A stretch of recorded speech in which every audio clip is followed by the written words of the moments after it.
right. Hang on. Need some music. There we go. That should be all right. I think audio's all good. Okay, streaming.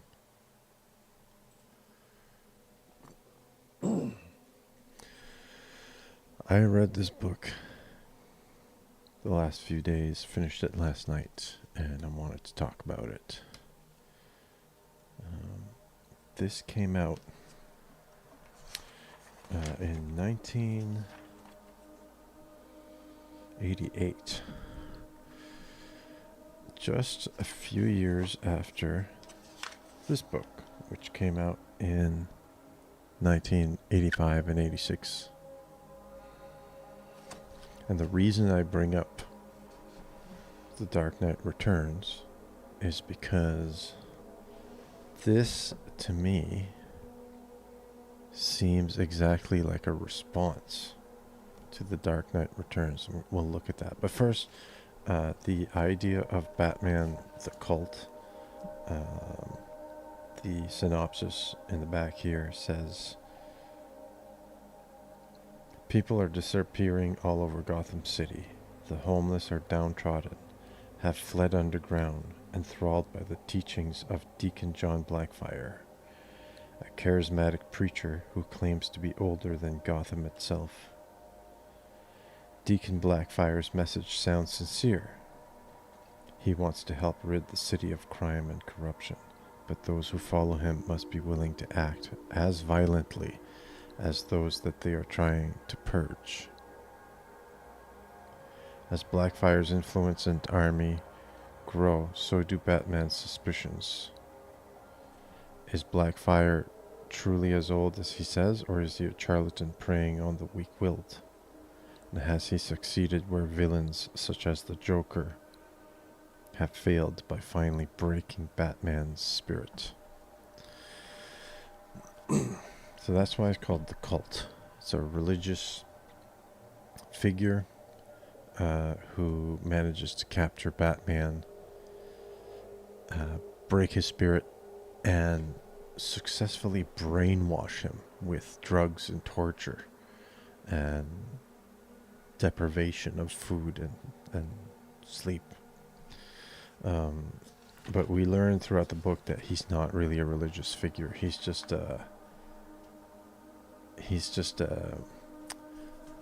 like he drapes himself in the trappings of Christianity to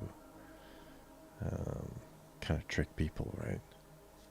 And it's interesting in that he really does break Batman psychologically, and Batman does come to doubt himself very fundamentally.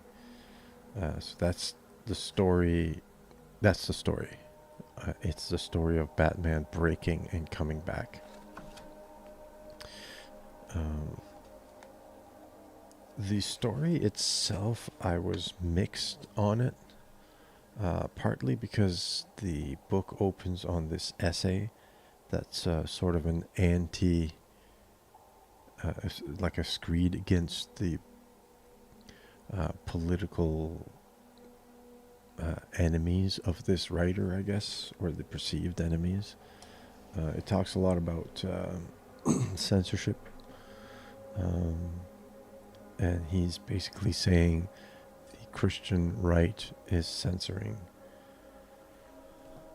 Excuse me. Is censoring, and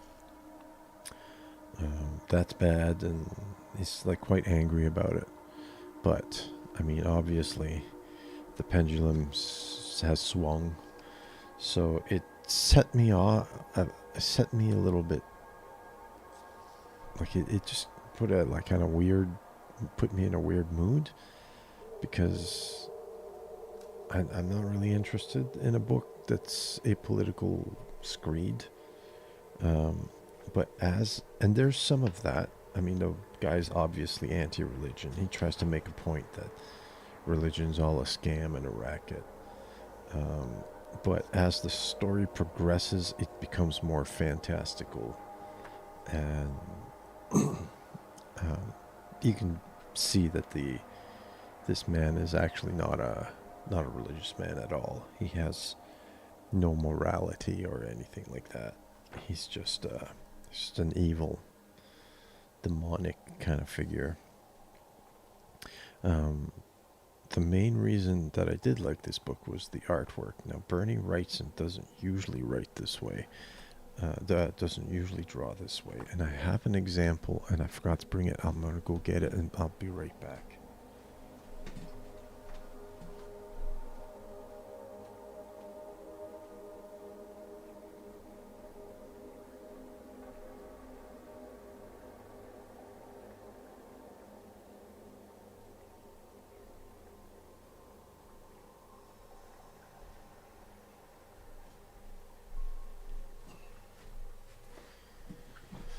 Here's Bernie Wrightson's take on Frankenstein. This is the Frankenstein novel with a lot of Bernie Wrightson's artwork in it.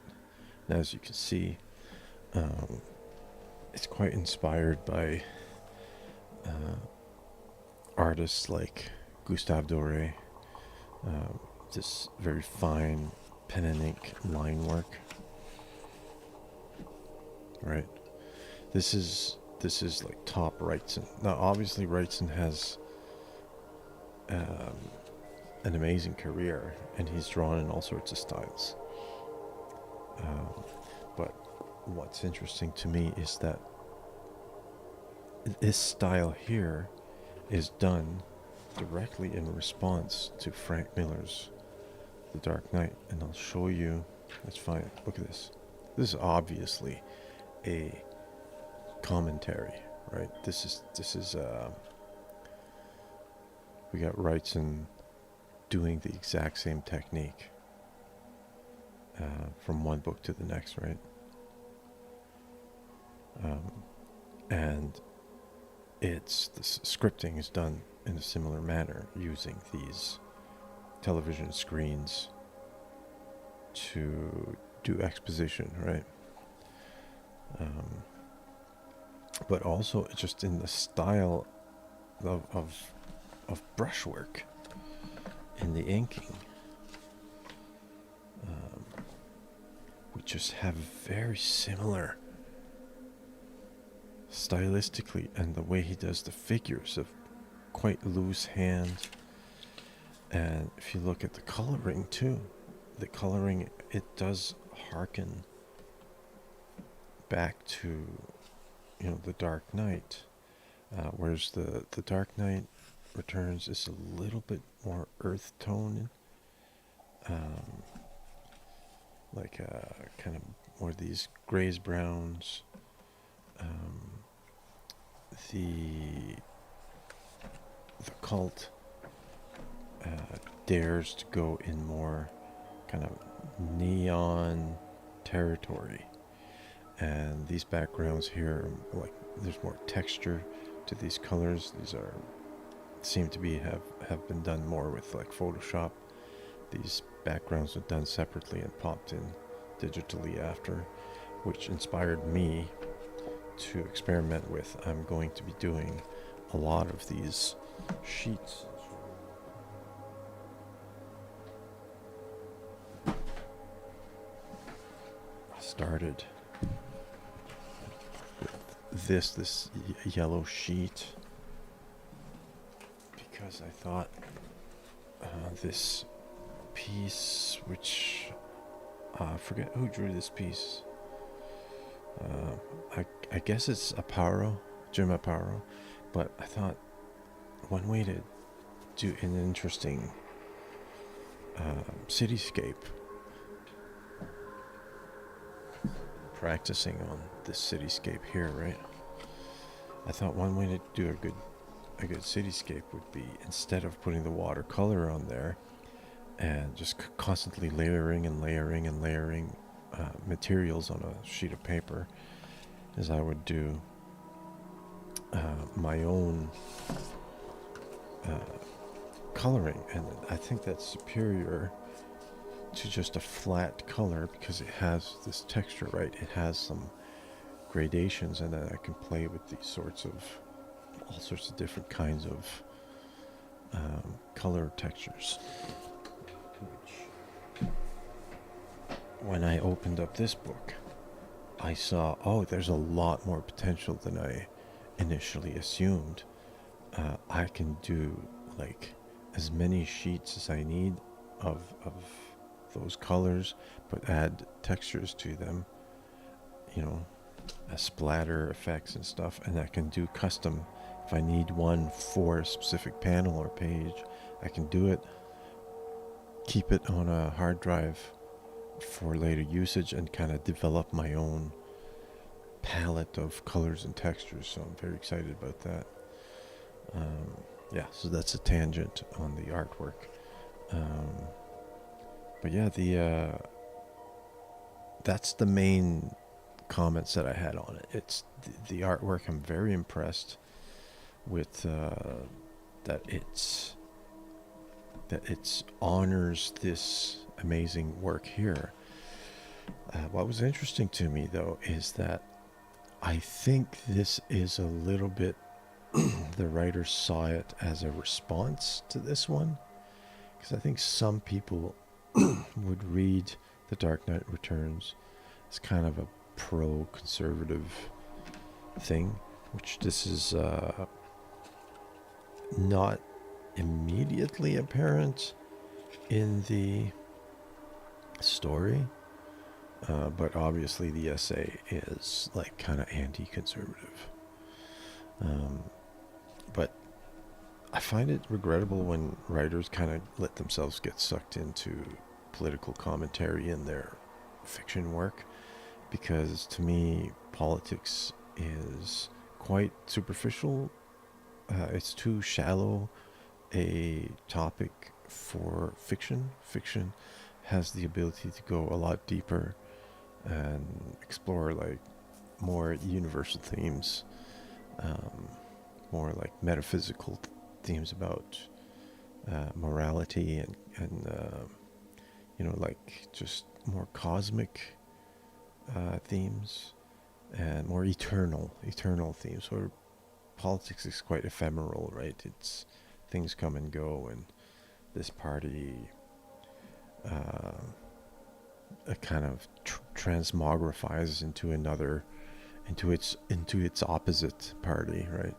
So I don't know. I just found that was the regrettable part of this otherwise quite amazing book, right?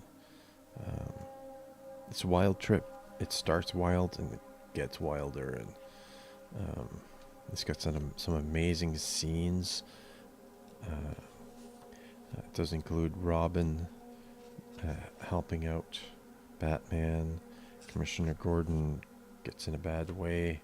Robin does similar to how Robin in this book helps kind of inspire Batman with some hope. Robin does help here Batman get out of his stupor, his psychological trauma and stupor. Great horror scenes here, and excellently colored. Highly recommend this book, Batman, the Cult.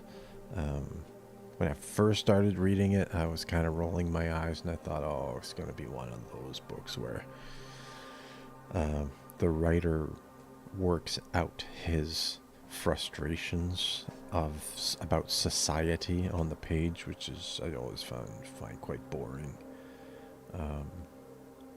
But you know, it does that a little bit, but doesn't, you know, go off the deep end.